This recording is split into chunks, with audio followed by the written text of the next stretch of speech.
When anger overwhelms us, our heart pumps adrenaline in through our veins and we feel strong, empowered, and even invincible. Little do we know that the root of anger is fear. The fear-anger mechanism is hard-coded in our bodies. When our body notices a dangerous situation, it conjures fear. Fear triggers the freeze, flight, fight response. We either freeze on the spot, run, or switch to anger mode and attack. We share the fear, freeze, flight response with all other mammals.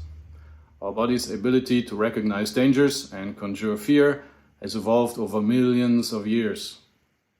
Research has shown that when we are exposed to the same dangerous situation a few times, the anger-fight response will supersede the freeze and flight response. Over time, the anger response becomes habitual and our body switches from fear to anger so quickly that we don't notice the initial fear response.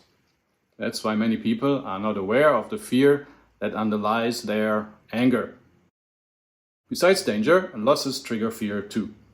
We feel losses on an existential level and defend food, shelter, possessions, and territory with tooth and nail. We are born with the fear of loss. Try to take something from a baby. It will go nuts in seconds. Social emotions like embarrassment or loneliness turn us into social animals. That serves survival too. Imagine you would be expelled from society and had to live on your own. That's almost a death sentence. Being a member of society is safer than living alone, but social life comes with its own emotional challenges. Challenges at work, with hierarchies, power struggles, and conflicts impose these emotional challenges. We experience conflicts on many levels. Conflicts between individuals, conflicts between individuals and groups, conflicts between groups, and individuals or groups against institutions. Conflicts make us angry. In this case, the cause of anger is fear or helplessness. It's fear in case we get attacked, and helplessness in case we face people groups or institutions that are more powerful than we are. Helplessness is a major source of anger. We may feel helpless towards our boss and therefore harbor anger against him. We may feel helpless toward the government and politics.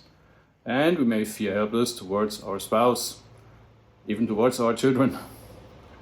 We may also feel helpless if we face a challenge we think we can't cope with, or we may feel helpless if we lack the determination to deal with a situation. The body produces fear involuntarily.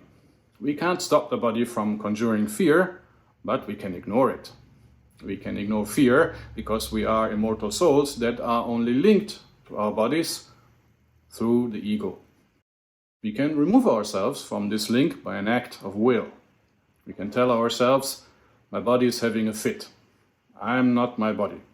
I distance myself from my body and its fear. This is emotional distancing. If you practice emotional distancing, it will become a habit. And if you apply emotional distancing to all situations that make you angry, anger will be a thing of the past. Have you ever wondered why Buddhist monks are so serene? They succeeded in emotional distancing. This does not mean that we become stone cold.